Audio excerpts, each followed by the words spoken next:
Alright guys, selamat datang di channel Uncle Joe ya, channel seputar bisnis kopi. Lebih banyak bahas bisnisnya dibanding kopinya. Gue punya satu pertanyaan menarik dari Eva Rafa Cake ya. Dia nanya, Uncle saya sudah buat SOP, tapi nggak dikerjakan, tidak dijalankan sama timnya ya. Gimana ya?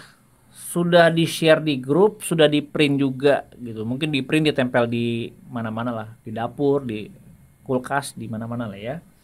Tapi nggak dijalankan nih. Nah, ini gimana ceritanya? Kita coba bedah ya. Kenapa SOP yang dibuat tidak dijalankan? Terus kira-kira apa solusinya? Yuk kita mulai. Let's go.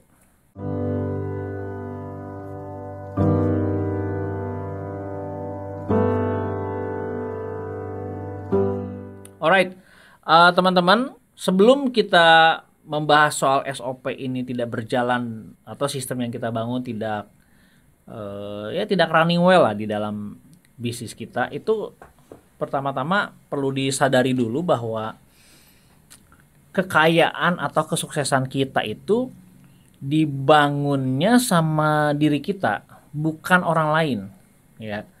Jadi itu nggak ada tuh suksesnya gua disebabkan atau dikerjakan ya, dibangun sama pihak lain tuh nggak ada. Jadi benar-benar namanya kita sukses, kita berhasil mencapai berbagai pencapaian itu karena effortnya kita, ya karena usahanya kita sebagai pemilik bisnis, sebagai owner. Lain hal kalau lu franchise ya, lu atau beli sistem atau lu korporasi gitu, lain hal.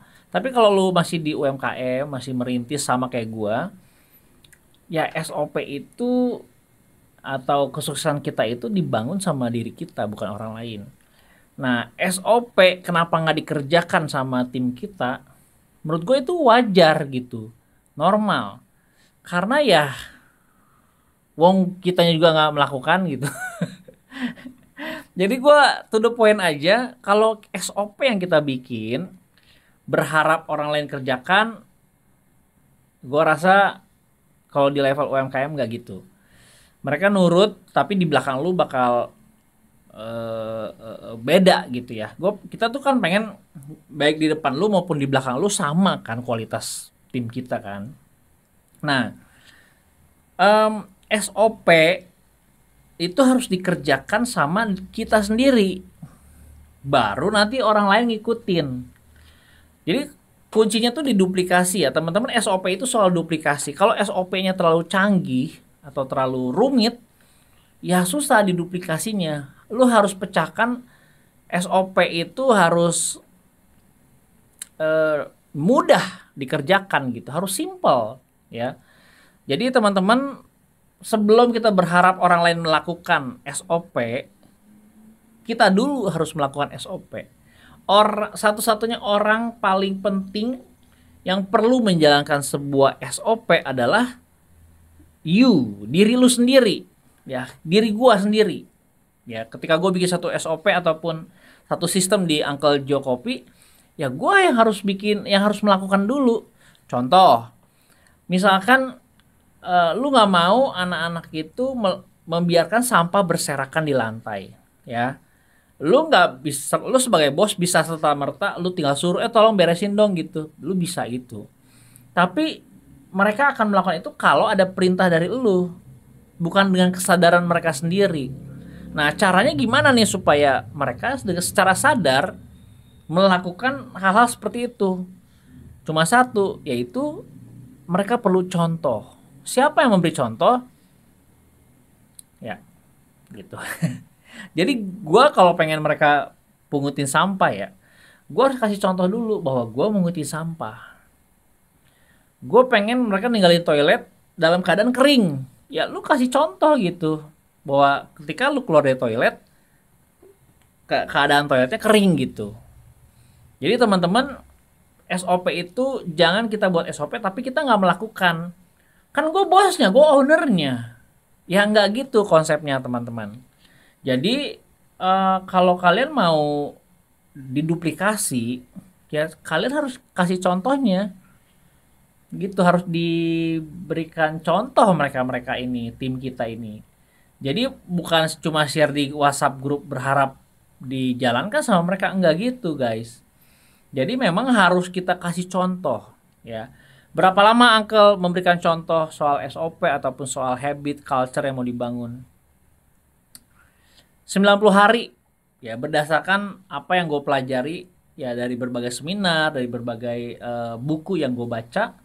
90 hari itu waktu paling ideal untuk membangun sebuah budaya atau sebuah habit ya. Contoh misalkan lu bangun pagi jam 5 pagi nih, gimana caranya itu jadi habit? Lu lakukan selama 90 hari gitu. Nanti setelah 90 hari lu akan jadi terbiasa habit gitu. Oh, gua kalau nggak bangun jam 5 nggak enak nih.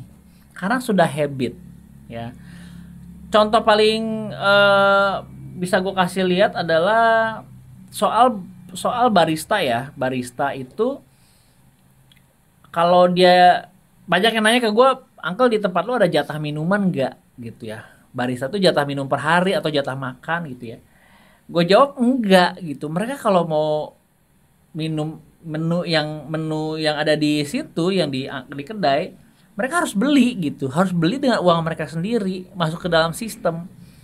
Kok bisa begitu ya? Di tempat gue enggak loh. Jadi di tempat gue ternyata barista itu maunya dapat jatah gitu. Kalau di Uncle Joe enggak, mereka harus jajan pakai uang mereka sendiri. Kok bisa begitu Uncle? Karena gue ngasih contoh ke mereka bahwa gue sebagai owner pun tagih gitu. Bill gue berapa gue harus bayar. Sebagai owner ya gue yang seharusnya gue dapat privilege untuk dapat makan minum gratis, gue nggak ambil itu karena gue pengen menerapkan sebuah sistem atau sebuah budaya. Mau owner aja kagak dapat diskon, kenapa lu mau dapat diskon?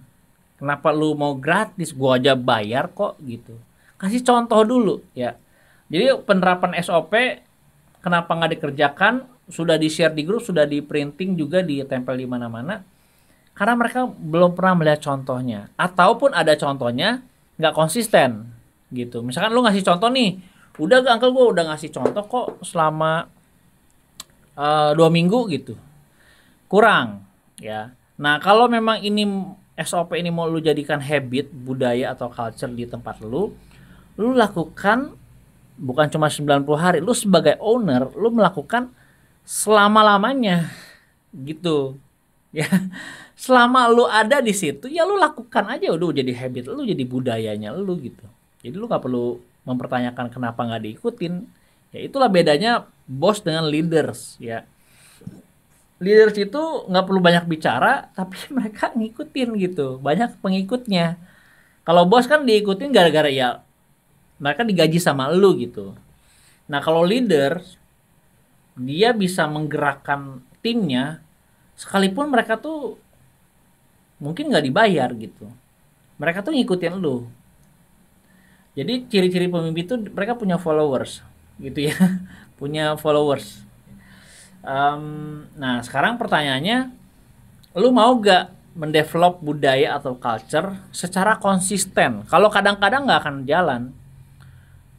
Kedai buka jam 10, jangan kadang-kadang jam 10, kadang-kadang jam 8, jangan. Tapi lu konsisten jam 10 lu bukanya. Makan di Uncle Joe barista bayar 100%. Ya konsisten dengan rules atau dengan SOP yang lu punya. Jadi jangan berharap orang lain ngikutin ataupun karyawan lu ngikutin tapi lu nya nggak melakukan, itu ya lu nggak akan pernah kesampaian gitu karena mereka butuh contoh. Jadi jangan cuma speak doang ya. Gua rasa gitu aja buat Eva Rafa Cake ya. Semoga membantu. Jadi lu akan capek ya kalau misalkan ya nggak diikutin gitu, gondok gitulah istilahnya. Ya teman-teman, terima kasih buat yang udah nge-subscribe channel ini, terima kasih buat dukungannya, dan jangan lupa tanggal 30 akhir bulan ini kita ada workshop ya, tanggal 30 Oktober, pelatihan bisnis kopi volume ke-52 ya. Teman-teman bisa cek di unclejokopi.id buat registernya. Nah anyway, soal workshop banyak banget yang nanya ke gue gimana cara daftarnya, ada online atau enggak. Gue jauh nih di luar pulau nih, bisa gak online? teman-teman daftarnya itu via unclejokopi.id. Ya lu nih gua klik atau di deskripsi juga udah gua taruh linknya. Lu buka aja langsung unclejokopi.id atau klik link di deskripsi. Ya jadi jangan cuma ngelihat sepotong-sepotong di video ini, tapi lu lihat juga di deskripsi gua udah tulis gitu. Ya. Even nomor WA gua udah taruh di profile Instagram maupun di YouTube ini. Jadi teman-teman kalau mau daftar workshop ya tanggal 30 nanti lu cek aja di unclejokopi.id ya. Gitu aja gua rasa, sampai ketemu di video selanjutnya. Dadah. Thank you ya yang udah nonton video ini. Jangan lupa subscribe sebagai bentuk dukungan lo terhadap channel ini.